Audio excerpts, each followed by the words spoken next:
Now, Tyler Shuck gets drafted, as we all know, by the Saints while Shedeur Sanders was still on the board. And then Jalen Milroe went. And then Dylan Gabriel to Cleveland. And then Shedeur Sanders waits till Saturday. 3 days for this kid. He gets punked in the meantime, too, on the phone. Wildest draft sequence. And then he gets drafted by a team that passed on him 6 times. They traded up to use their last draft choice to get to the spot to draft him anyway in the Cleveland Browns. So he and Dylan Gabriel now on the same depth chart, same quarterback room with Joe Flacco and Kenny Pickett, as we know. Well, this weekend was the first opportunity to see everybody spinning, in Cleveland. We got ourselves a little camp going on in Ohio. And so it's the first time we get to see everybody throwing. First time we get to see some phone videos, somebody shot of one great moment. A lot of Siciliano vertical phone videos over the weekend. Look at Siciliano working it. And we get to see Shedeur Sanders in a Cleveland Browns uniform, number 12. And there was one beautiful dot fly pattern, looked like throw. Yeah, down the right sideline. It was nice. He made some nice throws, man. I saw that one because Dion retweeted it. Coop told me, my son's like, Sanders just threw a touchdown, Dad. Shedeur threw a touchdown. And Dylan Gabriel threw an interception as Schlesinger, the second-round draft choice, the first guy on night 2 that the Browns took. I love it. To give us an indication that they weren't taking Shedeur Sanders. Because if you were taking Shedeur and you got 2 of the first 4 picks of a second round, you're certainly not going to pass up on him on the first shot when nobody can stop you and take him on the second shot when a bunch of teams can trade in front of you and prevent it. So that's the first order of business. And then Shedeur met with the media. So keep in mind, this is supposed to be a kid that doesn't care about this sort of stuff. Because he's better than you. He's better than the media. Let's remember. Let's remember, everybody. That's the supposed mantra here. Unless you think he's just turning it on, because that is important to him. His branding and things like that. Legendary. Or you just listen to him talk. Let's do that. First order business. He was asked how he was handling the drop in the draft and how his spirits were being kept up. I mean, you just got to step back and look at life. Like, you're in a great situation overall that you're able to be healthy. That's one thing going through, even with my brother going through an injury and my pops and everybody in the family, like, you value life and you value opportunity and just waking up every day a different way. So that's kind of why it's nothing for me to really, no matter what, in any situation, I can't really be fazed by it. It's like playing quarterback. You go down there, you may have not scored the whole game or whatever, but then when it gets to that final 2 minutes and it's time to lock in extra, you can't be in your feelings. You can't be down about anything. You still got another chance. Wow, is that a kid with perspective? All right, next up, here he is. Talking about people who don't believe in him. So pretty much everybody but Mel Kiper. Hit it. Like, my job here isn't to prove people wrong. Like, I prove myself right. That's and I fully have self-belief, and what those people say, that's just their opinion. So I don't truly care. They don't really live in my mental space about that type of stuff. It really doesn't do anything for me. Not here to prove people wrong. I'm here to prove myself right. Yep. Sounds great. I love it. I love it. I do love it. So, of course, he was asked about wearing number 12. And this is a soundbite that, taken just like this, of course, everybody was throwing it, in his direction to sort of, slime him. But Hit it. My story is going to be similar. You know, I was a late round draft pick, but we're here now, so none of that stuff matters. That just mattered on the day. And I'm just excited to be here and ready to work. Shedeur Sanders says his is going to have a similar story to Tom Brady's. Oh, my goodness gracious. He's wearing 12. Brady is a mentor to him. This just did. His dad might have connected the two of them together. I'm biased. You know how I feel about this kid. Again, I've known him since he was a little kid. So, Brady's a mentor to him. And by the way, Cleveland Browns fans would love for him to have the Brady story.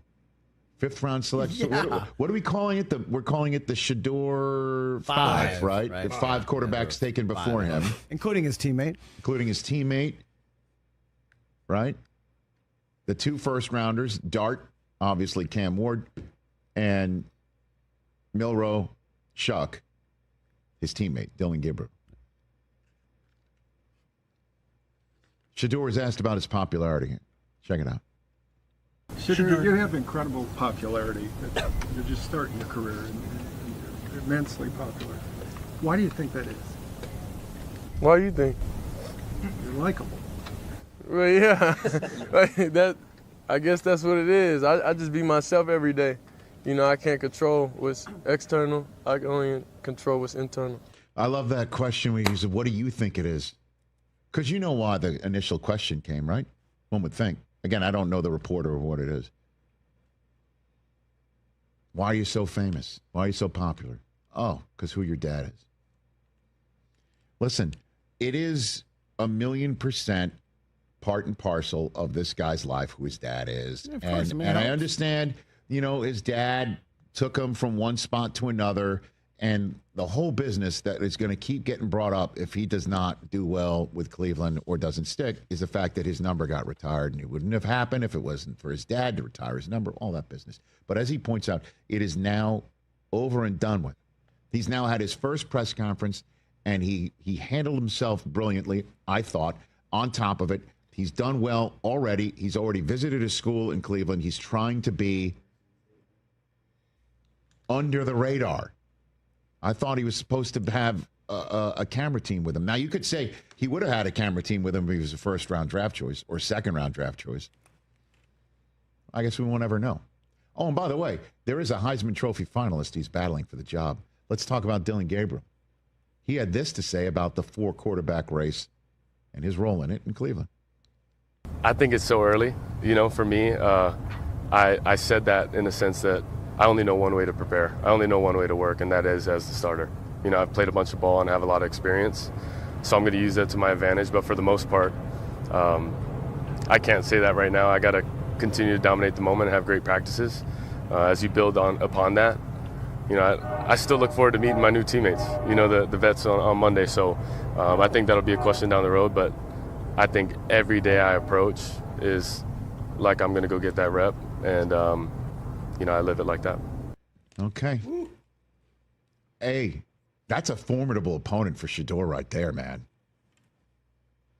That is a formidable opponent. We met him, too. He is a winner. He is a winner, and he's not going anywhere, and he is not going to be part of the narrative of like, okay, Shedeur is now going to use this 5th-round draft choice, put it on his shoulder. He's now a more humble kid than he was before, and he's going to get this job. And Dylan Gabriel's going, I don't know about this. Man, the Browns have got an interesting situation here. I think working in both those guys' favor, they both played a lot of football, which is what you want out of your college players coming in and being a part of your quarterback room. 64 games for Dylan Gabriel. Shedeur obviously started from day one at Jackson State. So, you know, it's going to be a healthy, fun competition, I think. It'd be wild if it's Flacco and the 2 kids. You know, like Brown's daycare, right? And he's the daddy. I think Dylan Gabriel has the most touchdowns in college history. And then there's Pickett, too. I can't wait to watch this thing play out, man. And in case you're wondering, the last time the Browns were on Hard Knocks was 2016. Baker Mayfield. And so that means they've been on... Hướng dẫn các bạn cách làm một chiếc vòng đeo tay đơn giản từ len nhé. Nguyên liệu của mình đây, mình sẽ sử dụng 3 màu sắc len như thế này để làm này. Màu cam, màu trắng và màu vàng nhá. Sẽ kết hợp lại với nhau. Sử dụng kim móc len này, kéo này. Rồi giờ mình sẽ bắt đầu mình làm. Mình sẽ sử dụng cái phần len màu cam trước đi. Bây giờ sẽ gỡ len ra nhé.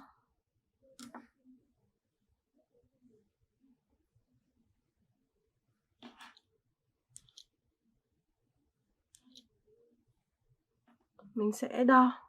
Mọi người làm vòng cho ai đo với tay người đó nhé. Đây, sẽ được một cái đoạn như này. Mình chấm làm đôi.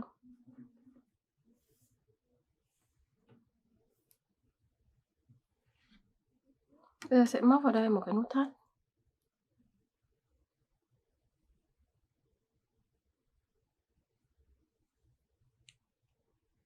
Móc vào.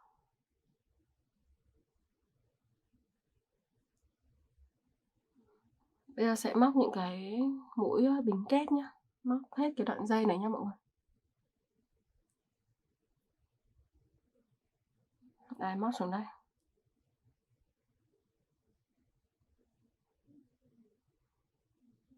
Móc xuống này. Cứ từng mũi cho mình. Mình móc lần lượt cho đến hết nhá.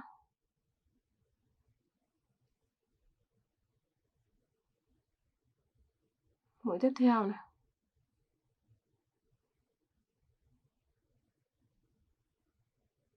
Tiếp tục móc. Mũi tiếp theo nữa.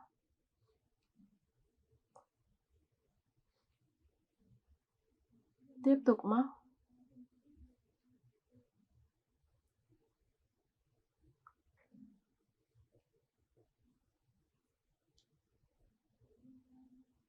Đấy, mình móc lần lượt như vậy là được nhá.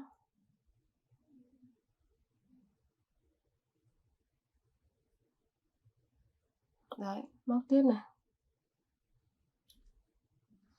Đấy, sẽ được những cái mũi bính kép rất là dày dặn như thế này nhá. Mình móc tiếp cái phần này cũng y như vậy nhá.